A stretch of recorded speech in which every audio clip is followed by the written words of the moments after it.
Forum. Order. The declaration of interest.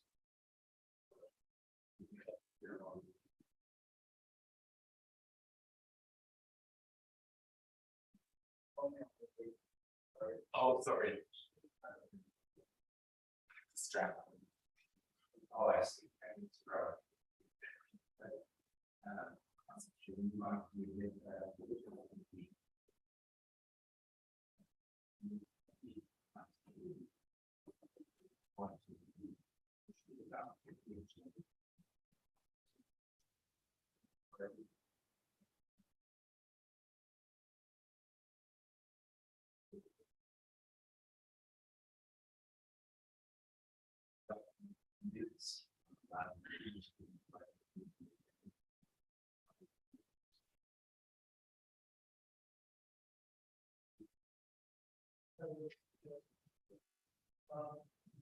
Six more last I wonder if we shouldn't say Springfield House instead of Springfield as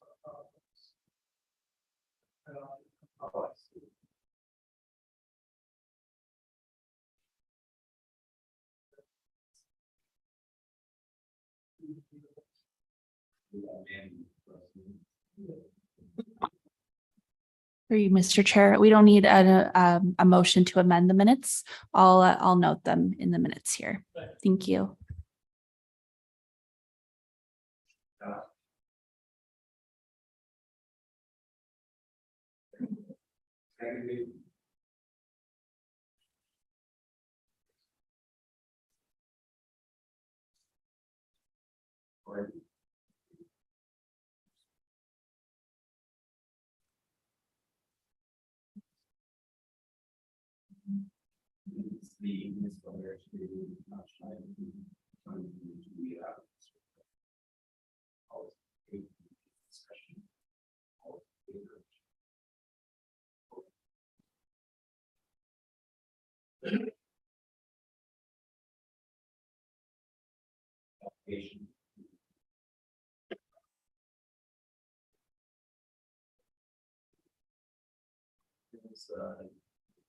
Party. Okay, no, that's fine. Yeah, I want to make sure. Oh. There. Does everyone hear me better now? Right.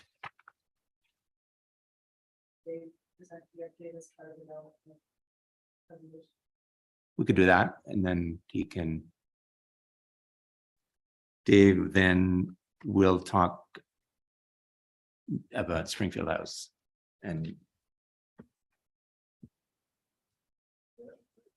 Sure, please.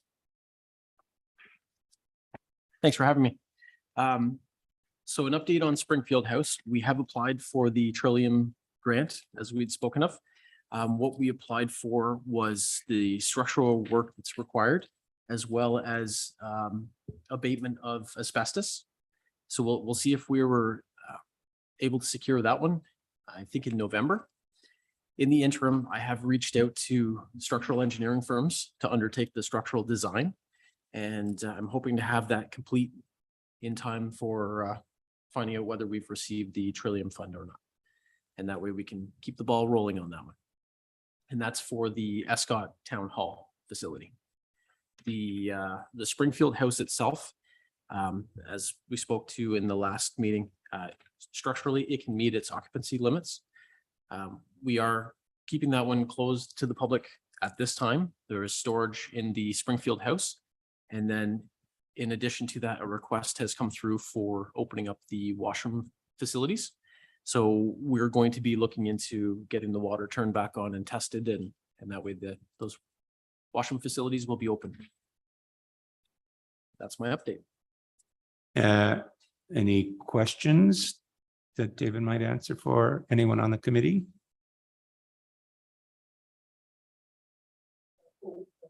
Just for clarification, the HVAC system was serviced in the exchange. That is correct. The HVAC systems have been reviewed for our facilities. I have the impression that that unit is not adequate for the entire building, you're part of the grant application being towards ascertain or assess any environmental controls.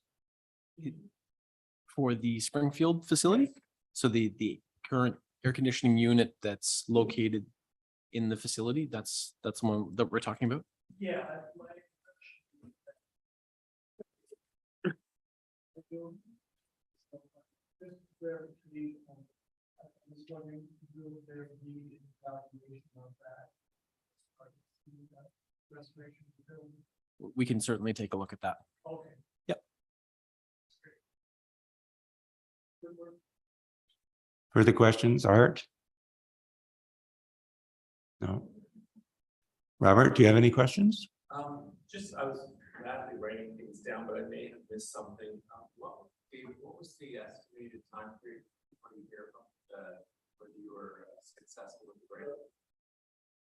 We're supposed to hear about the Trillium grant in November.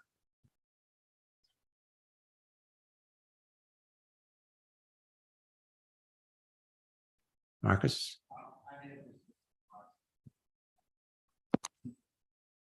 I may have missed this at the last meeting, but did municipality get someone to update the statement of cultural heritage value or interest?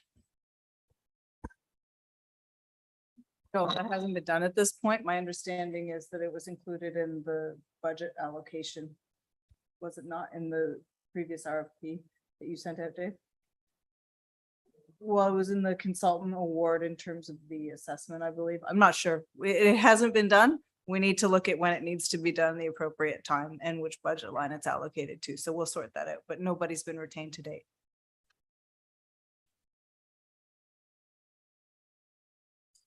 Further questions or discussions regarding Springfield House Complex?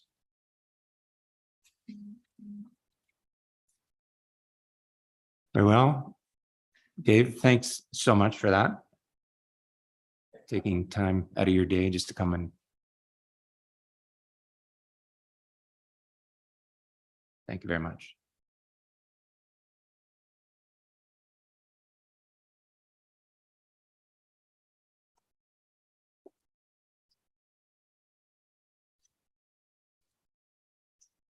Moving on to the items of business, 7.1 St. John's Church. Has everyone had an opportunity to look at the material that was included in the agenda relating to St. John's Church?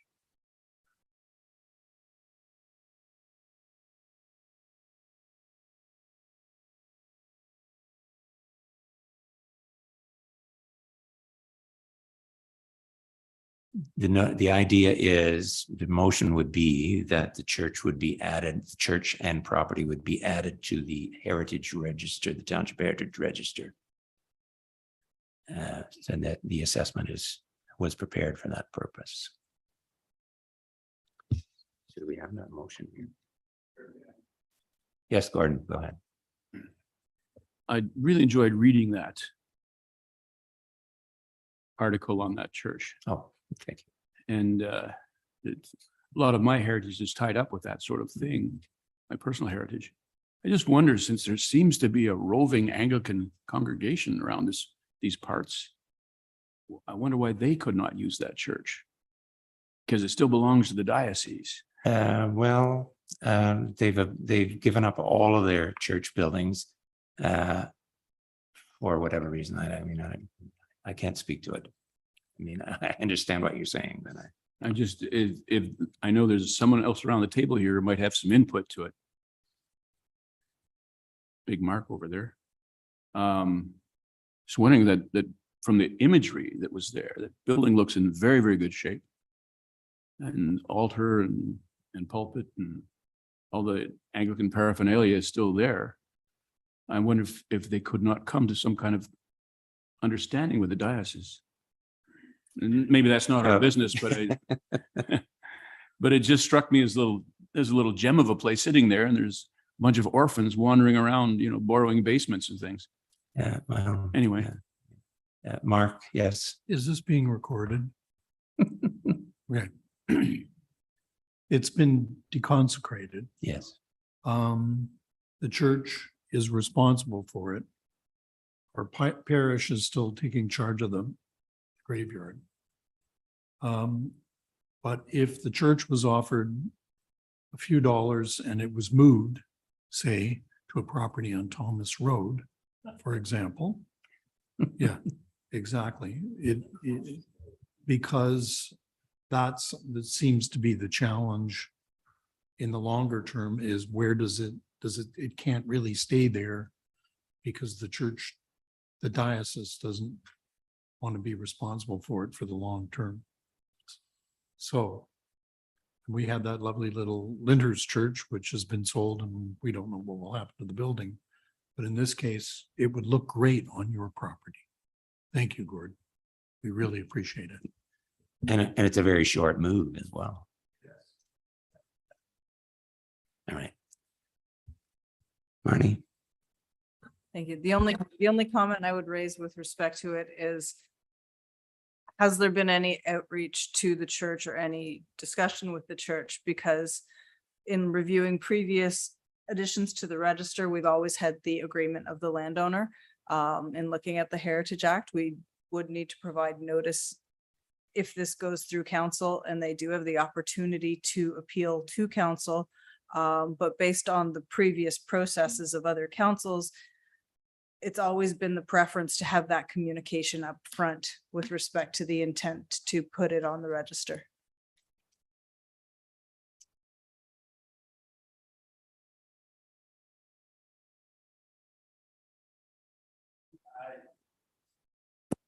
Through you, yeah, this is one of the changes that came with Bill 108 is now with as you know, with Bill 108, we have to provide notice of listing. They have the ability to appeal to council. Council still has the final say. The practice of us reaching out to them in advance has been actually now the good practice that the province is saying we should be doing. I think if we do add it, I think that is the notice for them to object and to come to council and have that conversation. I have some other questions which might feed into that directly. Am I understand correctly that this church is to be moved? No one knows. Everyone in the parish that's sort of involved feels that the diocese, because the diocese seems to be intent on cutting back on expenses, that either the church will be moved or, heaven forbid, demolished. Because they don't, because partly because of upkeep. The upkeep isn't very much, but they have to keep it insured. So those expenses, if they could get rid of those expenses, I'm sure they would. Because I would have two questions looking at this. It is a registered cemetery, I'm assuming. Yes. That's where I was yesterday. As a registered cemetery, if there was a transfer, there would be issues with the cemetery transfer. That's just. A transfer of which?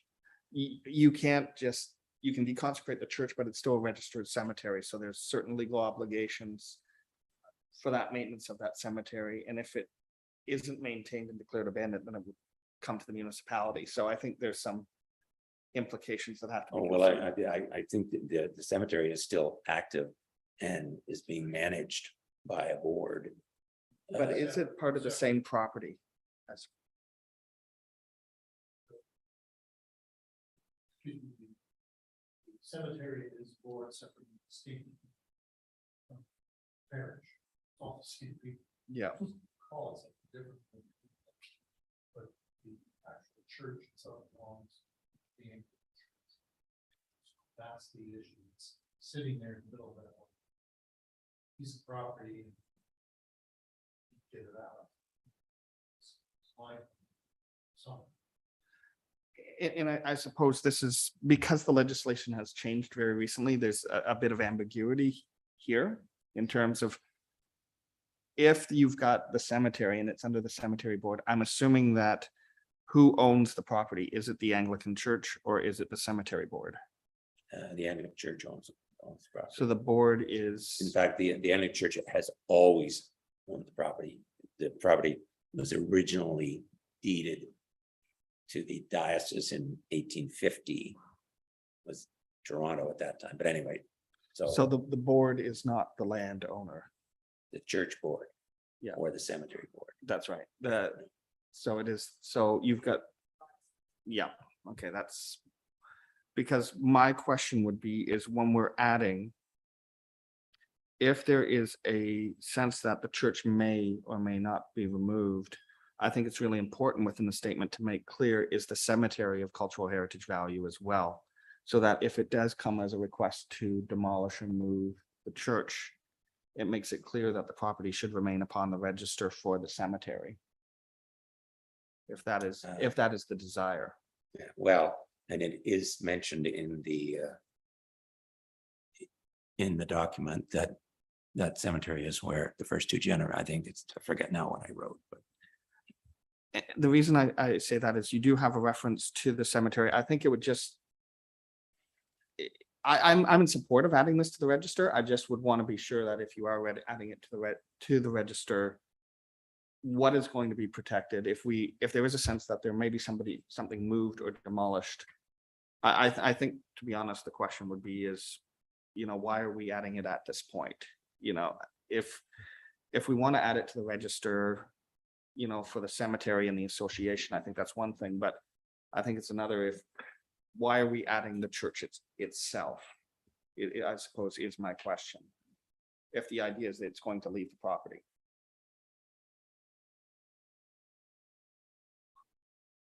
I think the idea that it's going to be property is in minds of some of us like to see it moved. So we can avoid seeing it all. Because it's no longer mixed. Whether it's possible. It's just a matter of money. I think they would have it so close to what then. Pierre, did you have a comment? Yeah, just an observation that part of the rationale, I don't know if would be that having it on the registry then would make it available to draw on the Heritage Incentive Program. And that would be of interest to any prospective buyer as well, Mhm. or mover.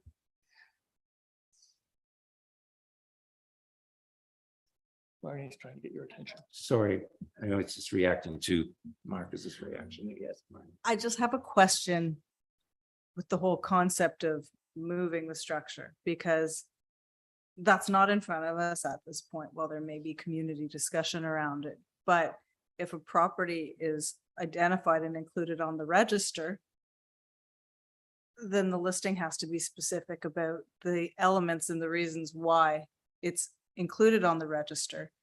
And if the building is to be lifted and moved to an alternate location, that in a roundabout way is demolition of the structure on that existing property because it's being moved out of the context that it's within.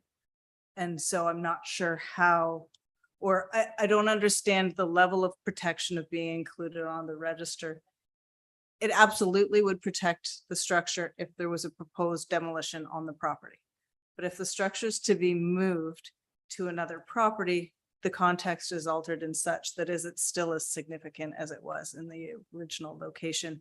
And would that not still constitute the need for an application or notice to council for demolition under the act? Through you, that's correct. And I think to Pierre's point about putting it on for the opportunity for Monday, the registration is on the property, not on the building. So if we move the building, it then becomes ineligible because it's no longer part of the property.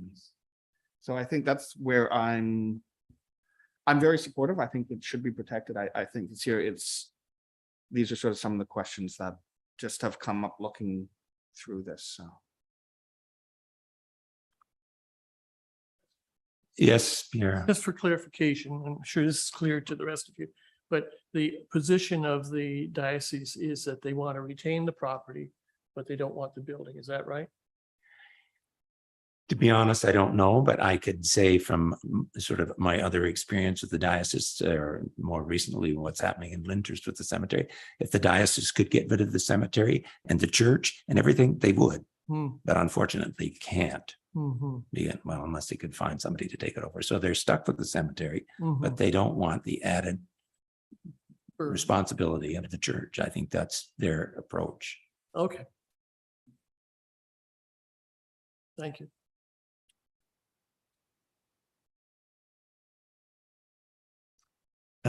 Further comments on this issue? We haven't had a motion yet.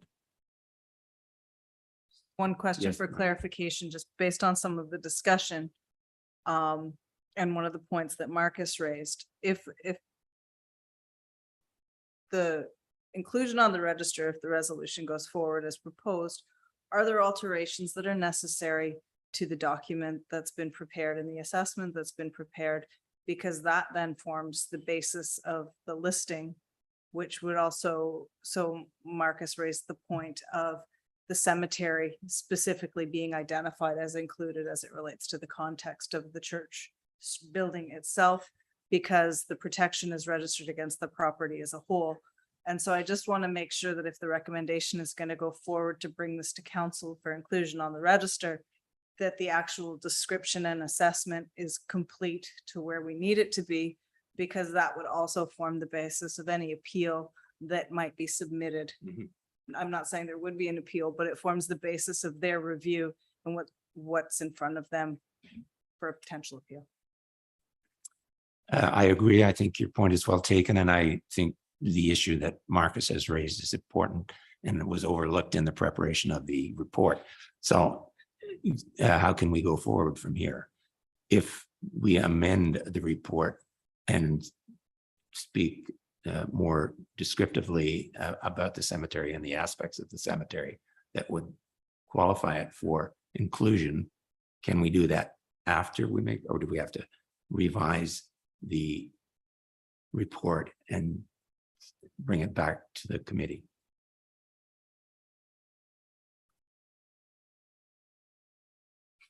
Oh, The sorry. clerk may Marcus. rule me, I'll let the clerk jump in if I'm saying anything that might be incorrect. If the committee wanted to amend the resolution to include that the evaluation form be updated, be recommended for approval, but be updated by the chair of the Heritage Committee to include or to be more specific with respect to the cemetery, and then the matter be brought forward to council. Is there anything wrong with that process, Megan, in terms of having it approved in principle by the committee at this point, which would allow for that change, which would then allow for it to go on the council meeting in October? Through you, Mr. Chair, I think that's fine.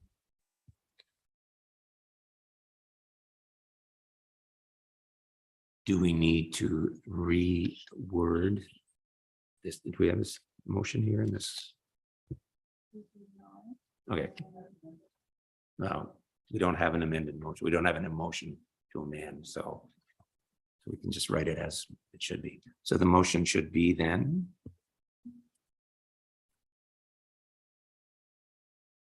that the Municipal Heritage Committee recommends to council St. John's Church and cemetery and cemetery be included in the Heritage Register based on the evaluation form as amended provided to the Heritage Committee at their meeting on. Marcus. Through you, the only thing I would add is located at 125 Sweets Corners Road. Okay, I think that's going to be really important because it's the Yes. address we have to add formally to the register. And I'll volunteer, Art, to work with you. There's a couple of things that I can give you in terms oh, of. that'd be great. That'd be great. Thank you. So now should we have the motion read back, please? Yes. Through you, Mr. Chair, be resolved that the Municipal Heritage Committee recommends that council recommend that St. John's Church and Cemetery be included in the Heritage Register based on the evaluation as amended on 125 Sweets Corner Road. The address. Yeah, right after the address goes right after the church and then that would. I'm wondering, I don't think we're adopting the amended document. I think we are adopting this document with the understanding that it will be amended based upon Yes, okay. feedback in advance of council. Just for clarification, just to make it clear that we don't have an amended document here. Someone to make this motion? Marcus, thank you. A seconder, please. Art Shaw, thank you. Do we need to do it again? I guess we're good. So further discussion? All those in favor? Opposed? Motion is carried. Thank you very much.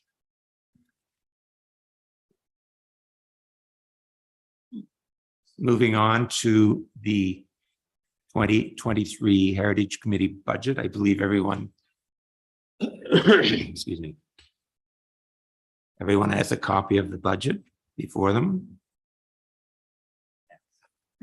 This is the 2022 budget, excuse me.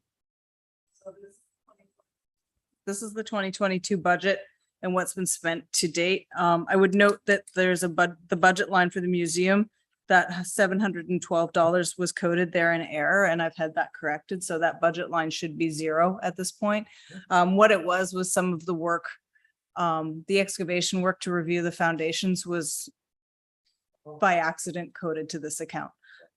So I've had that fixed because this account is for the purposes of acquisition for the museum, not the capital works. So again, I think because we've been constrained somewhat by COVID this year and some of the work hasn't been done. The other thing I would point out is that the railway sign that's being done, the costs for the concrete pad and the mount and those types of things, we're going to be taking those out of an operations budget, so they're not shown in this budget. So essentially what I would propose is that I go forward with basically the same budget that I have here for next year.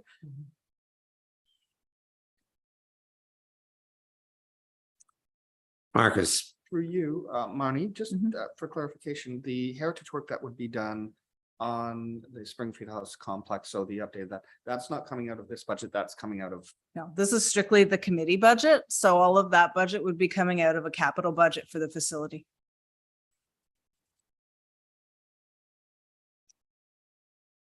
further comments or questions on this issue? We, with the amended number, we only spent about slightly over 20% of our budget last year. Yes, Pierre. My observation on that is that a lot of this budget is in case, for example, the museum budget Yeah. line, we have drawn on that on occasion when something comes up. So basically, we put this money aside in case the opportunity arises. Mhm. In terms of staff council development, I think one person attended the conference. Is that right? I got free, so. You got free. I went. Yeah, You went. Yeah. Did Willie not go as well?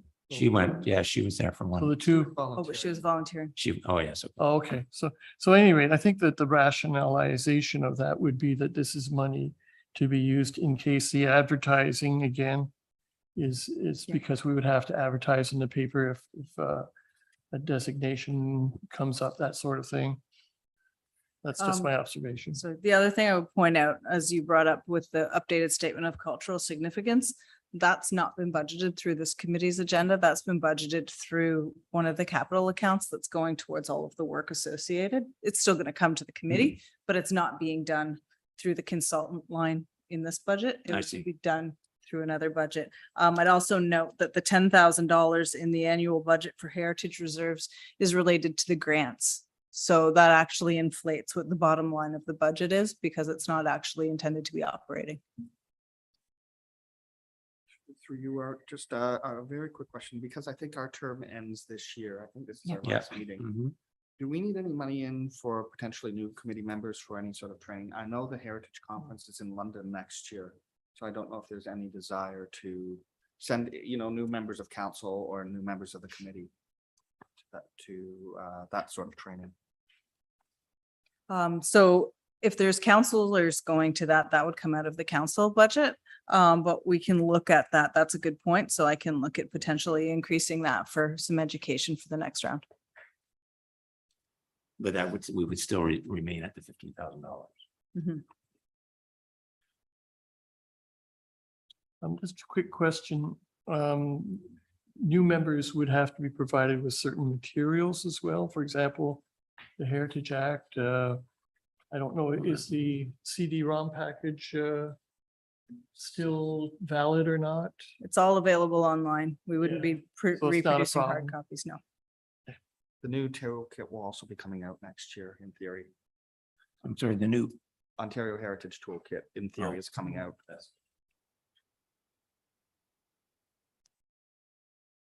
further questions or comments regarding the budget? Did you put your hand up, Mark? Did you put your hand up? Oh. Okay. All right. Does that require a motion? I don't No, know. it's Does just it require a information. motion? It was just an information thing for us so that we could not be able to complain later on, right? All right, moving on. Staff update. This is item 8.1, staff update. Is that you? Sure. I don't have a whole lot to update. The cemeteries report went to council and was supported by council, so staff will be looking at that. So it will likely come forward to the committee next year sometime. Aside from that, I don't really have any other updates. It seemed to me I read in, didn't we talk about an updated version of the Heritage Register? Oh, that's something that would be on the next committee's slate of work to do. I've been keeping it up to date based on the additions that have been going ahead over the last 4 years. So anything we've added, I've been adding to it. But what I'd like to do is formally take it back to council and have it adopted as a whole new register. Because I think it was 2008 that it was previously presented to council for approval. So in the next term of the committee, I'd like to circulate that right away. Have it reviewed and make sure that everything is correct on there and make sure it goes forward to council again so that we can make sure we have a correct up-to-date version and then go ahead and update our web pages and have a better heritage presence on the township website. Excuse me. We also talked at one point about updating some of the registration bylaws, right? Yes. Or the designation bylaws. Is there any way that we can use a little bit of our annual budget to get some of that work done? I don't know.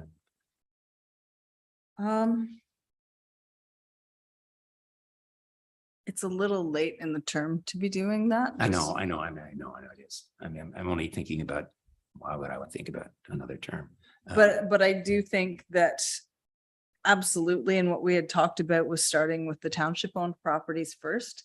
And moving on from there. And part of that included looking at some of the cemeteries and stuff like that. So we can certainly look for bringing forward some of that. It's just unfortunately COVID took a big hit out of our time and some of the work that we could accomplish. So I will absolutely have that on a work plan going forward.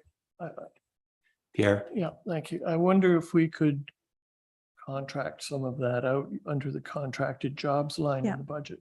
well, that's what I was thinking. Yeah. But as Marnie pointed out, that's for next year.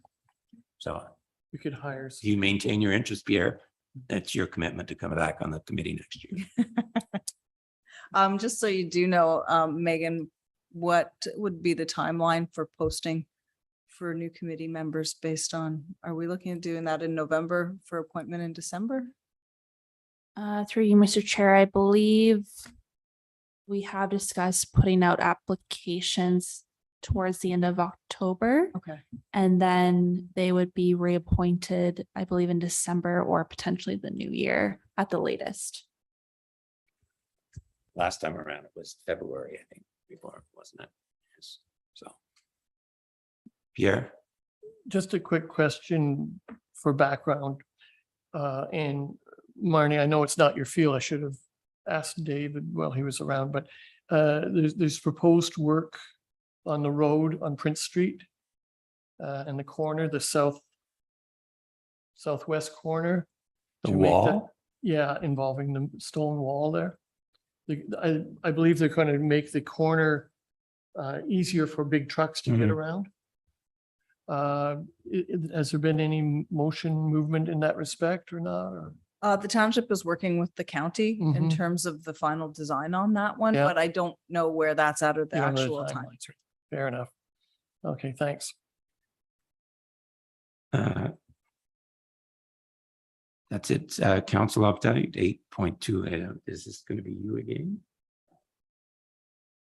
Oh, I see. Go ahead, Gordon. Well, we're putting in for a grant to have Mark refurbished. Oh, I see. No, seriously. What I've been working on lately, it's drawn a lot of attention around and about, is the, was actually with CRCA. Where it might impinge here is this, there would seem to be somewhat of a challenge against the idea of grandfathering rights. And that was specifically with developing stuff on waterfront. But that sort of challenge might come against other types of properties. In point of fact, the pushback from the community was such that CRCA is going to drop that whole issue and not going to talk about it anymore.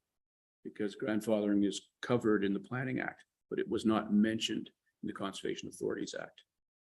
So that was where they were coming from.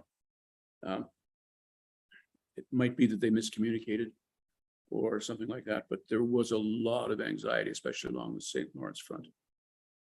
But that's really just for information, but that has, in terms of heritage and property, because a lot of those cottages are really, part of our local heritage. That was a very strong social reaction in favor of keeping things the way they are. Anyway, Mark. Do we have another meeting of this committee before? No. So I'd just like to say thank you. Come what may, we have one more council meeting for the end of the term. So thank you for letting me be part of this committee. And I just want to say that come what may, I have a lot of confidence in the staff that has taken charge of this place in the last couple of years. And I look forward to seeing the support for them as we go forward. So thanks again. Thank you, Mark. Thank you, Gordon. I would like to echo Mark's remarks verbatim. Well, I have to say, in the same vein, in this 4-year period, it's certainly been, in some ways, the best in my, in terms of the kind of support we got out of the office and just generally from all departments. Been great. But I think that's a general comment about the way things are running in this office now. So it's good. Other business, I have written here, archives report. So, yeah. I'm making the no, I'm not making it. Archives report.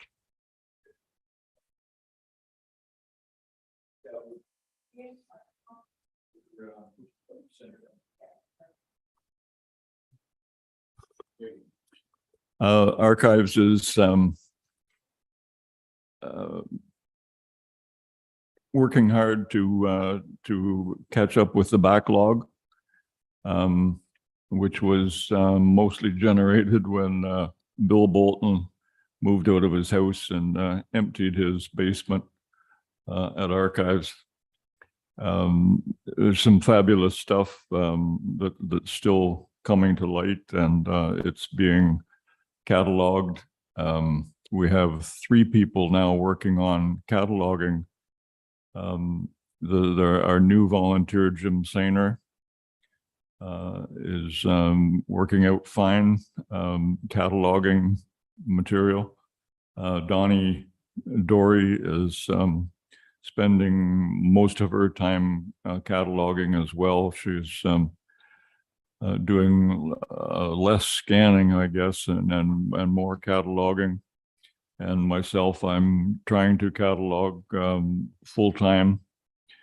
I've been working ever since we opened almost on what was called the Eva Van Orman family pictures, which are just endless. Every time I think I'm getting it under control, I find another box full that's solid pictures all the way to the bottom. There's just hundreds of them, and some of them are fabulous. Other than that, what You want me to jump in at some point? jump in, sure. Okay. Well, we're getting inquiries on an ongoing basis. Just in the last week, we've had 3 inquiries. And from the general public, one from as far away as Wisconsin. And we're overcoming some problems and encountering some new ones. We have a really important microfilm collection of early township documents, like the municipal censuses and the tax assessments and so on. And they're on microfilm. Right now, our microfilm reader has been retired in the anticipation of getting a new one. But it's come to our attention that new technology is caught up, and most people are scanning microfilm so that it's available in digital form with character recognition potential as well. So you can do keyword searching through the PDF documents that are created. Now, so we were starting to look at hiring special firms that have the equipment to do the scanning of the microfilm collection we've already got. It turns out that the Ontario Archives has scanned quite a few of the documents which we already have, which we had purchased from them. And we were thinking, gee, that's a great solution, save us a lot of time and effort. However, they're making them available through an offshoot organization of the Church of Latter-day Saints. And in order to use that website to do the searching for the scanned microfilm, you have to register, and your personal information becomes the property of the church. So I'm a bit leery about that, and I'm going to contact the Ontario Archives to find out what's going on in that respect. But we're working on that in particular. The move from the garage to Springfield House went well, smoothly through volunteers. Mainly because you did it all. Well, I didn't do it all. I did a fair amount of it.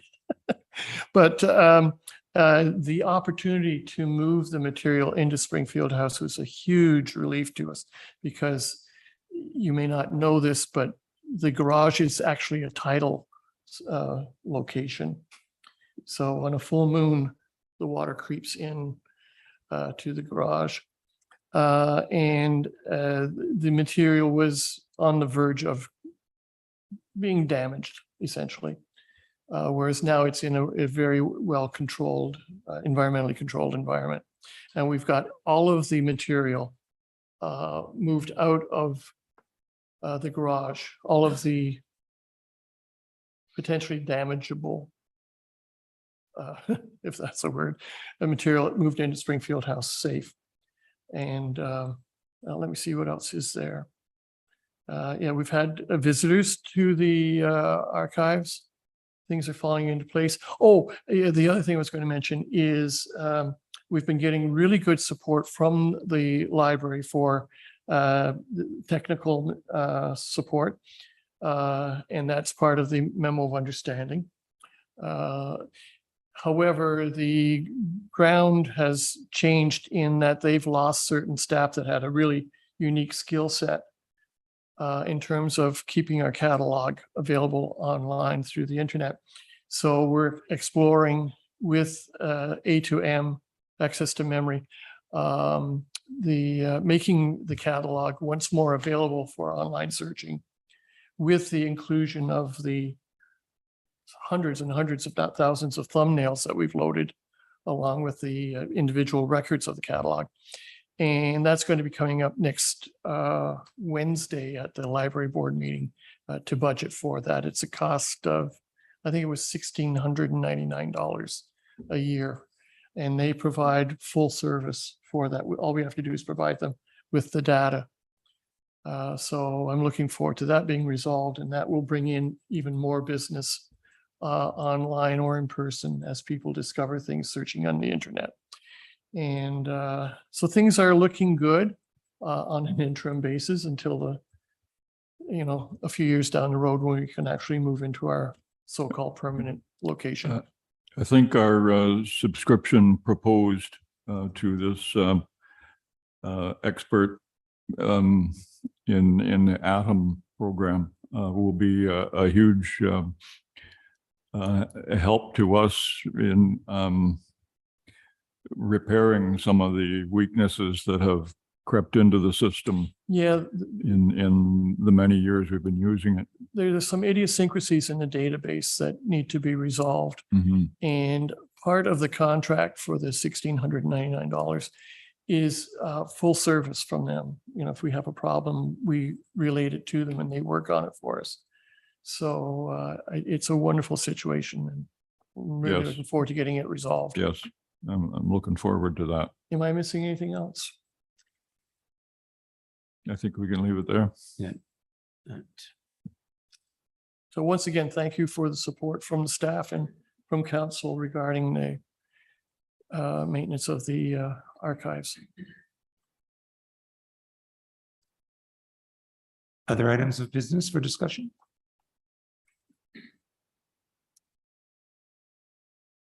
Well, I guess we move on to 9.1. I suppose I should do something here at this point. This is our last meeting of our term, last meeting of this year. Certainly has been fun. Great support. But very much everyone. Thank you to the staff, Marnie, and thank you, Megan. And for the record, we'd like to thank you, Art, for Mhm. serving as our chair, I guess. No tears, please. Donations. Can I have a motion for adjournment, please? Moved by Art, seconded by Marcus. All in favor? Opposed, motion is carried. Thank you very much.